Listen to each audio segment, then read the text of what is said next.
नमस्कार दोस्तों, आज है 21 अक्टूबर और 21 अक्टूबर का करंट अफेयर सेक्शन में हम लोग देखते हैं। आपका स्वागत है और आगे बढ़ते हैं क्योंकि आज काफ़ी सारे इंसिडेंट हुए हैं और आप डेली करंट अफेयर्स या कोई चीज़ डेली रिवीजन हुआ तो उसका ठीक एनालिसिस करते रहें या सुनते रहें तो आपको काफ़ी बेनिफिशियल होने वाला है।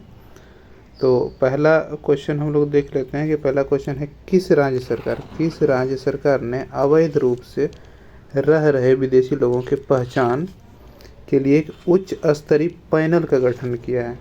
तो उच्च स्तरीय पैनल का गठन किया है जो कि पहचान कर सके कि कौन से विदेशी नागरिक अवैध रूप से उसके राज्य में रह रहे हैं। तो ये जम्मू कश्मीर ने किया है। ये पैनल का जो निर्माण होगा कि 1 जनवरी 2011 के बाद से जम्मू कश्मीर में अवैध रूप से रहने वाले विदेशी नागरिकों की पहचान करेगा और समिति का लक्ष्य जो है रोहिंग्या मुसलमानों और बांग्लादेशी विदेशी नागरिकों और कश्मीर में रह रहे आत्मसमर्पण करने वाले आतंकवादियों के परिवारों की पहचान करना है। सरकार सभी विदेशी नागरिकों और अवैध रूप से रह रहे लोगों का डाटा बैंक बनाना चाहती है, एक कलेक्शन ऑफ रिकॉर्ड बनाना चाहती है जिससे कि उसकी पहचान हो सके। 6 सदस्यीय पैनल का नेतृत्व वित्तीय आयुक्त और अतिरिक्त मुख्य सचिव RK गोयल कर रहे हैं। वरिष्ठ पुलिस अधीक्षक CID विशेष शाखा जम्मू वरिष्ठ पुलिस के अधीक्षक CID विशेष शाखा आदि के पैनल के सदस्य हैं। तो काफ़ी सारे केंद्र के भी हैं और राज्य के भी हैं, सब मिलके काम कर रही है। तो आगे देखते हैं।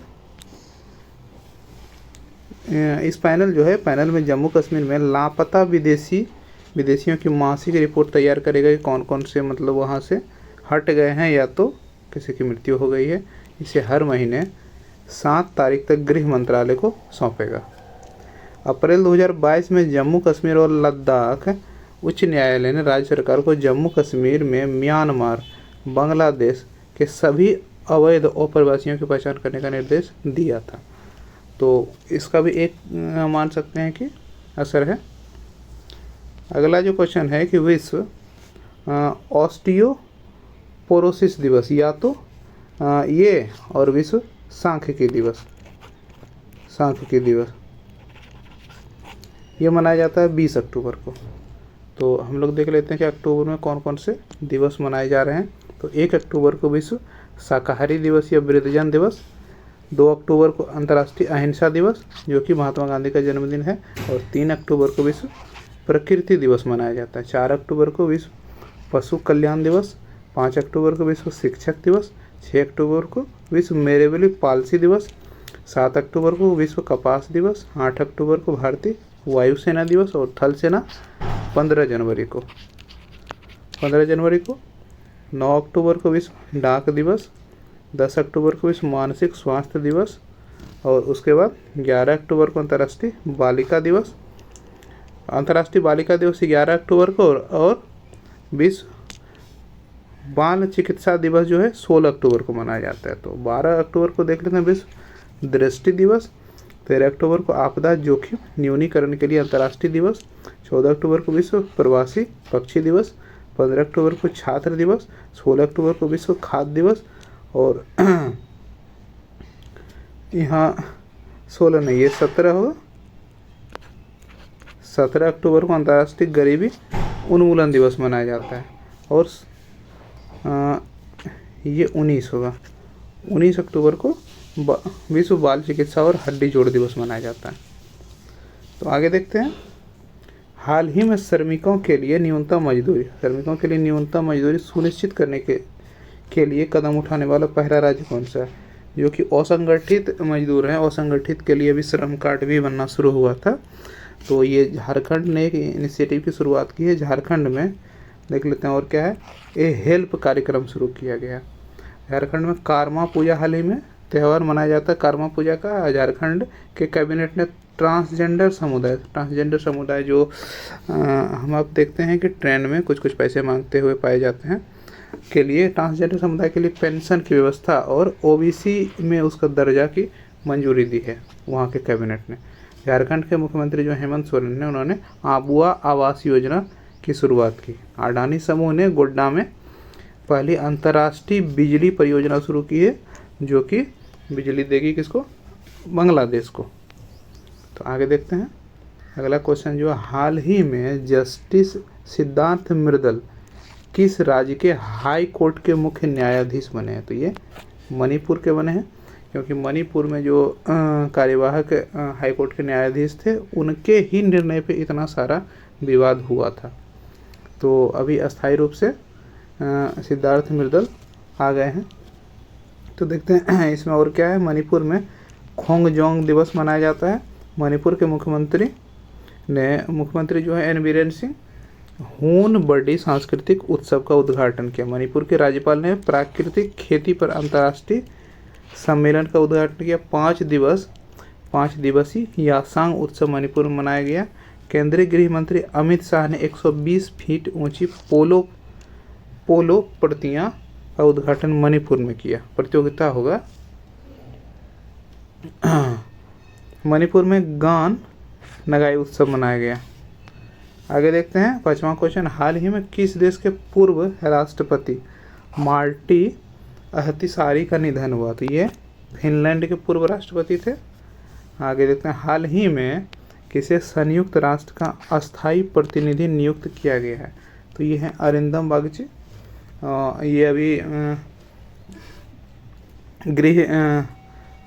गृह सेवा में थे, सब चीज़ को ब्रीफ करते थे। तो अब ये चले जाएंगे संयुक्त राष्ट्र में।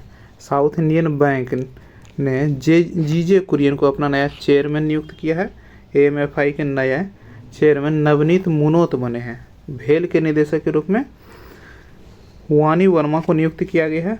PGPO के वैदिक CEO में अनिर्बाण मुखर्जी को पदोन्नत किया गया। RBI ने मुनीष कपूर को नया कार्यकारी निदेशक नियुक्त किया गया। तो 7वां क्वेश्चन जो है, इसरो ने स्पेस ऑन व्हील्स के लिए किसके साथ समझौता किया है? तो ये विज्ञान भारती के लिए समझौता किया है, विज्ञान भारती के साथ।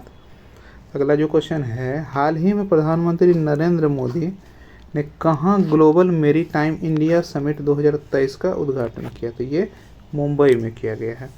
हाल ही में किसने साइकी नामक अंतरिक्ष यान लॉन्च किया? हाल ही में किसने साइकी नामक अंतरिक्ष यान? तो ये नासा ने लॉन्च किया। अगला क्वेश्चन जो है 10 नंबर, हाल ही में किस राज्य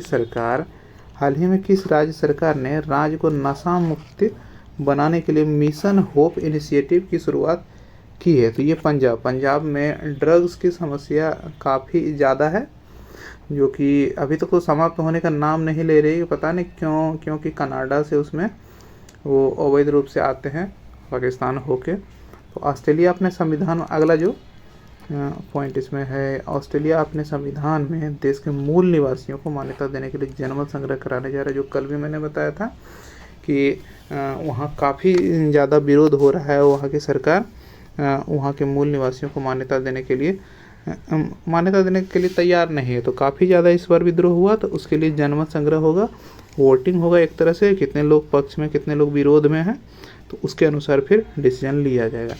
तो अगला जो है पॉइंट, विश्व में जीवित परजीवी कृमि का पहला मामला ऑस्ट्रेलिया में पाया गया। जीवित परजीवी कृमि। आगे है नौसैनिक अभ्यास माला 4 का 27वां संस्करण ऑस्ट्रेलिया में संपन्न हुआ है। किस संगठन ने दुनिया के पहले इंजेक्शन योग्य गर्भ निरोधक गोलियों का परीक्षण पूरा कर लिया? तो ये ICMR है। तो इससे पहले जितने आते थे आईपिल वगैरह, आईपिल का नाम सुना होगा आपने, आईपिल और अनवांटेड 72 का नाम सुना होगा। ये सारे गर्भ निरोधक गोलियाँ, उसके बाद जो रेगुलर आती थी तो वो सरकारी अप्सरा वगैरह आती थी, तो अब इंजेक्शन के रूप में आएगा। अब गोली खाने की ज़रूरत नहीं, इंजेक्शन के थ्रू आप ये कर सकते हैं, गर्भ निरोधक के रूप में यूज कर सकते हैं।